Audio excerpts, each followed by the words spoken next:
அனைவருக்கும் வணக்கம். நம்ம நாட்டில் எங்கே பார்த்தாலும் கொலை, கொள்ளை, கற்பழிப்பு இதெல்லாம் அதிகமாகிட்டே இருக்குது. இதுக்கெல்லாம் காரணம் ஒன்று தான். ஆனால் அந்த காரணத்தை ஏற்றுக்குவாங்களா இல்லையான்னு தெரியாது.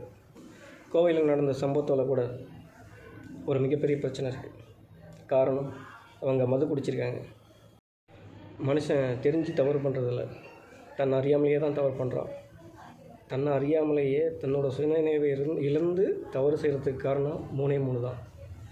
ஒன்று குடிப்பழக்கம், இன்னொன்று கஞ்சா, 3வது ட்ரக்ஸு. தமிழ்நாட்டில் இருக்கிற எல்லா மது ஆலைகளையும் மூடுங்க. 2வது கஞ்சா டோட்டலாகவே அழிச்சிடுங்க.